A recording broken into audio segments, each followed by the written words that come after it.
write stories where I'll make you laugh, it'll be entertaining or it'll be terrifying, but fundamentally it'll be a very kind story.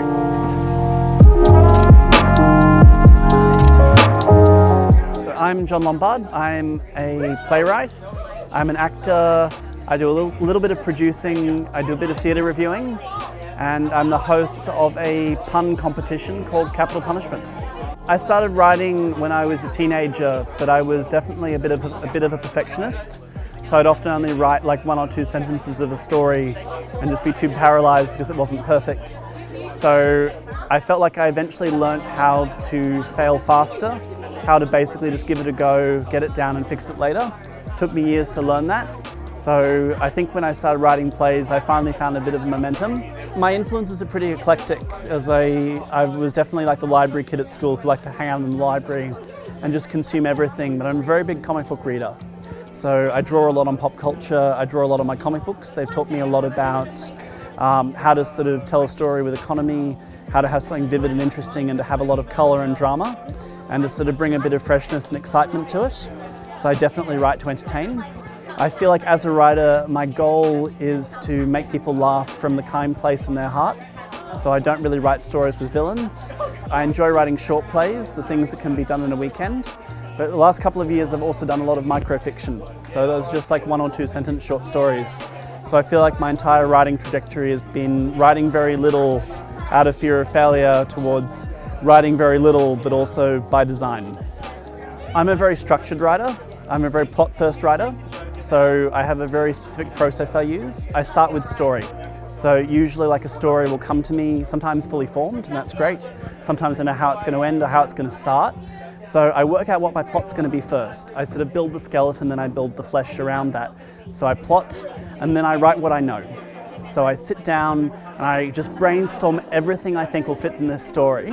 And often that gives me enough to tell me what the story is going to be.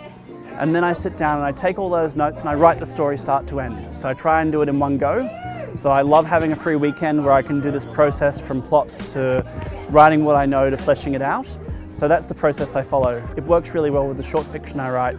I'm learning to write longer things, so I'm learning to adapt that. But there's generally writers who just write by the seat of their pants. That's not me.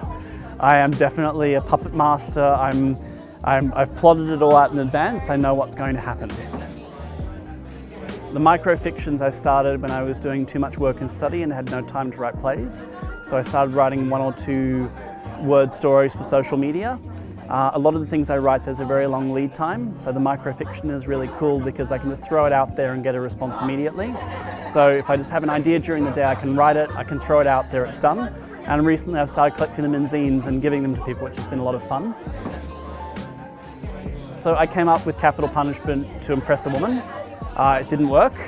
We stay in touch. I don't think she's actually been to it.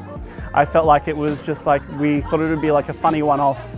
We discovered that there was going to be an appetite for it, and we've just kept it going since then. And I think it's something I'm very proud of because in a small way we've added to that Canberra zeitgeist. And it's something that people talk about like in other states. You're like, oh, have you been to Canberra? We've had people drive to Canberra to be part of Capital Punishment, which is a terrible idea. Make your own pun slam. It's like ours is just complete chaos. So I've kind of had to learn how to be the host.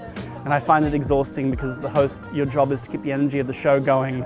And I just want to just crawl into my little cave and die by the end of it. I've learnt to love it. I feel like we've gotten better.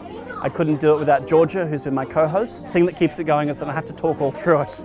I can throw it to Georgia and we can just let our banter carry us to that wonderful 10 p.m. when we're finally finished and we can stop talking.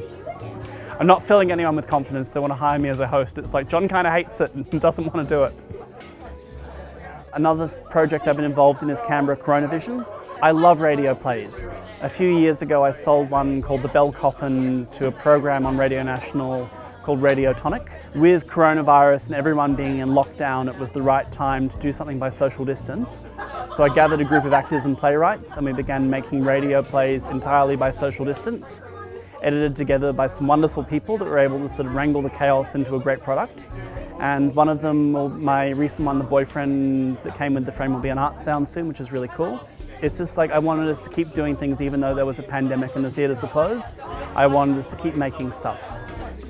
I've always been a very neurotic actor, but like I've had fun doing it the last few years and now we can't do it, and that's kind of rough.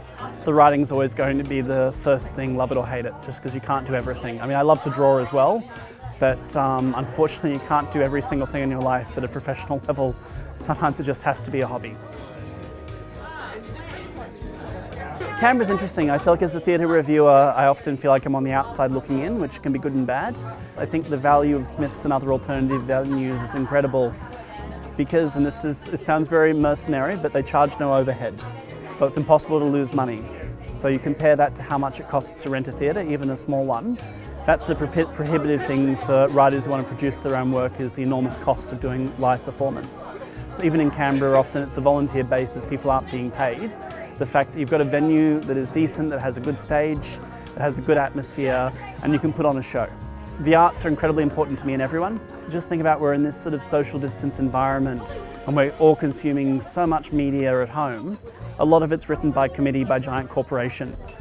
I mean, as much as I love Disney, it's horrifying how much Disney actually makes in our lives. I think more than ever it's important for individuals with an authentic voice to do the anarchistic thing and to make art. And art, like Kurt Vonnegut says it better than me, art can help with therapy, art can connect you to others, art can create opportunities. So I think everyone should make art. I'm a very big Field of Dreamser.